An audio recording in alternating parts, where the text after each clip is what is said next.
为了解救伤员，德军举着白旗走到战场中央。苏军见状，停止了进攻，双方不顾危险走出阵地。里面的士兵保持着戒备，确认对方没有敌意后，他们开始在废墟里抢救伤员。为了表示善意，德军将自己省下的一块面包递给了苏军，士兵则拿出一块肉作为回赠。谁也没想到，这冰冷的战场也会有一丝温度。然而，这短暂的和平却被一声枪响打破。德军违抗命令，擅自开枪，战斗再一次打响。 双方不停地开火，几人迅速躲进掩体。男孩气愤地朝德军扔过去一颗手榴弹，却被中尉拦下。他们躲过子弹，逃回阵地。男孩则成为了俘虏，私自开火，让中尉非常生气。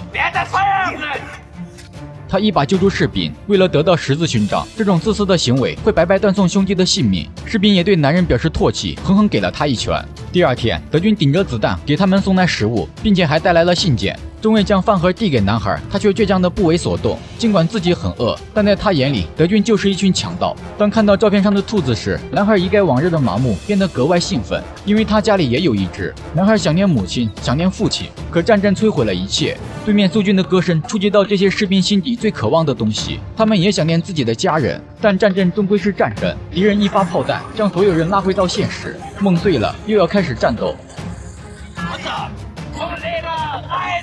他们被苏军围困，中尉想找一个出口突围，所有士兵准备发起进攻。因为大规模的轰炸，斯大林格勒早已沦为废墟，而这样的结果却阻碍了德军。无数的砖石瓦砾让德军的坦克失去用武之地，废墟里到处都有苏军的身影，使德军苦不堪言。他们陷入了巷战的泥潭，闪击战被打成了消耗战。受伤的士兵无法动弹，同伴便直接摘掉他的狗牌。在这样激烈的战斗中，一旦受伤，也就没有生还的机会。一个新兵因为紧张，错将队员当成敌人，朝他开枪。如此残酷的战场，能支撑他们的只有荣誉。仅仅一次冲锋，就让400人的建制只剩62人。 广播里高亢的演讲让民众无比兴奋，可真实的残酷只有战场的士兵才会明白。刚才的战斗，他们损失惨重，后方医院挤满了伤员，看着队员痛苦万分，士兵直接抓来一名医生，用枪胁迫他，可惜还是没能撑过去。这时长官赶到，因为持枪威胁医生，他们被长官抓捕，并将几人送到雪地排雷。与此同时，整个第6军团已经被苏军围困6周。为了替突围争取时间，德军需要更多的囚犯加入战斗来牵制敌人。上校答应他们，战后恢复大家的职位。现在别无选择，如果不打，就得冻死、饿死。路上成堆的士兵犹如干柴，被烈火焚尽。士兵只能用歌声抵御寒冷和心中的恐惧。他们期待还会有明天。几十名德军囚犯埋伏在苏军的必经之路，只为胜利后能带他们离开。一辆辆 T-34从他们眼前经过。这时，苏军发现了敌人，几辆坦克挡在前面，朝他们驶来。 士兵拼命掘着掩体，希望能再深一些。后方的加农炮率先进攻，依托简陋的雪地攻势，他们与苏军展开了对抗。步坦协同让德军毫无招架之力。坦克内的士兵被苏军发现，同伴开足火力想要阻止，但坦克并没打算放过他，直接压在上面来回碾压，将其活活掩埋。对待这群强盗，苏军又怎会手软？看着受伤的德军，他们恨不得将其碾碎。士兵点燃汽油瓶扔向坦克，将苏军逼出来。 一名士兵想救伤员，德军一发炮弹将他炸成2截。坦克步步逼近，驶过掩体，士兵躲在里面。等离开后，他赶紧起身，将反坦克雷安在装甲上。轮番的袭击，坦克被尽数摧毁，失去掩护的步兵成了德军的活靶子。这场战斗他们赢了，但活下来的却只有10人。好在上校兑现的承诺，让他们恢复原职。本以为可以回到前线，长官却押出一批战俘，其中包括那个男孩。士兵想替他求情，说帮过他们。 他们都很清楚，如果不开枪，死的可能就是自己。上级的冷漠让士兵不再信任，刚刚建立起来的希望又被无情的撕碎。